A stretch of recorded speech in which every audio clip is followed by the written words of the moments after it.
ఈరోజు మన topic chronic pain. అసలు క్రానిక్ పెయిన్ అంటే ఏంటి, ఏమేమి వస్తాయి, ఎలా చూసుకోవాలి అనేసి. So any pain duration more than 3 months, 3 నెలల కన్నా ఎక్కువ ఉన్నప్పుడు దాన్ని క్రానిక్ పెయిన్ అంటాం.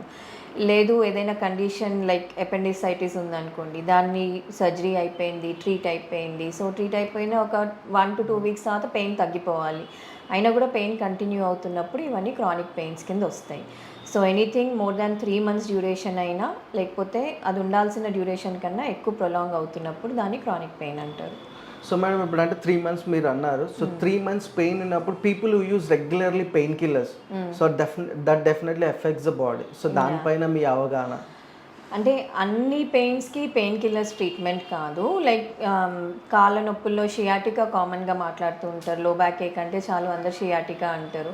అది నరం రిలేటెడ్ పెయిన్. అది నరం రిలేటెడ్ పెయిన్ అన్నప్పుడు పెయిన్ కిల్లర్స్తో ఎక్కువ లాభం ఉండదు.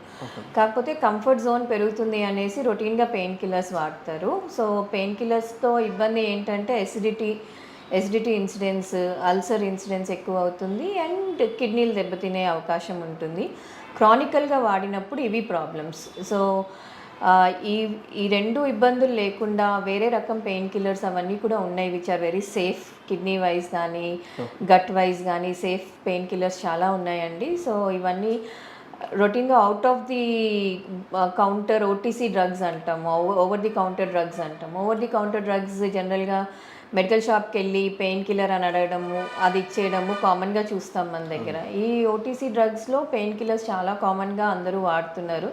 దానివల్ల వచ్చే సైడ్ ఎఫెక్ట్స్ ఇవన్నీ, పర్టికులర్లీ షుగర్ ఉన్న, బీపీ ఉన్న ఎల్డర్లీ పీపుల్ వాళ్ళలో కిడ్నీ ఇష్యూస్ ఎక్కువ అవుతాయి.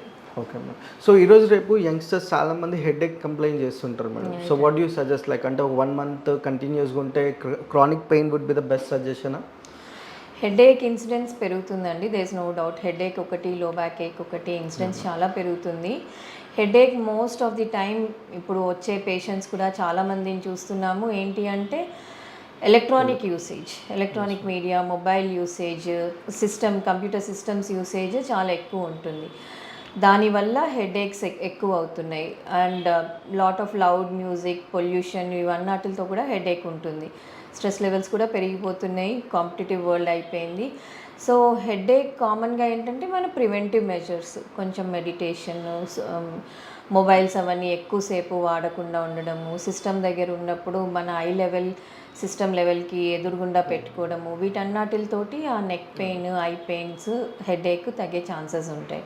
సో రెస్ట్రిక్టెడ్ యూజ్ అండి, మనకు అవసరం ఉన్నంత వరకే వాడుకోవాలి. దాని తర్వాత we have to go for other ways. Read books more than using your YouTube even to learn things in your education. అవన్నీ చేసుకుంటే హెడేక్ ఇన్సిడెన్స్ తగ్గుతుంది. బట్ ఎస్, మైగ్రేన్ కామన్గా చాలా ఎక్కువ అయిపోయిందండి.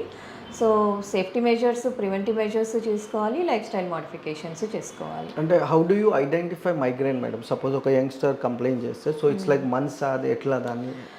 మైగ్రేన్ హిస్టరీ ఉంటుందండి. కామన్గా ఒకటే సైడ్ పెయిన్ ఉంటుంది. చాలామందికి బ్యాక్ వరకు రేడియేట్ అయిపోయి నెక్ వరకు కూడా పెయిన్ ఉంటుంది.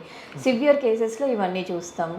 దెన్ కళ్ళలోంచి నీళ్లు కారడము, ఇవన్నీ కూడా ఉంటాయి. కొందరికి it is preceded by an aura అంటారు. స్ట్రాంగ్ స్మెల్ కానీ, సమ్ స్ట్రెస్ కానీ, లేకపోతే టైంకి తినకపోతే కానీ, లౌడ్ మ్యూజిక్ కానీ, వీటన్నిటితోటి అవి స్టిమ్యులేట్ అయ్యి దాని తర్వాత they get a migraine headache. అది ఎపిసోడిక్ హెడేక్లా ఉంటుంది.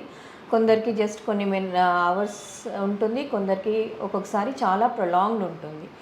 సో అలా ఉన్నప్పుడు yes, preventive measures important, treatment important. కొందరికి ఎంత ట్రీట్మెంట్ తీసుకున్నా మెడికల్గా తగ్గనప్పుడు అప్పుడు chronic pain physicians nerve blocks చేస్తారు, బొటాక్స్ చేస్తారు, వీటన్నిటితో రిలీఫ్ ఉంటుంది.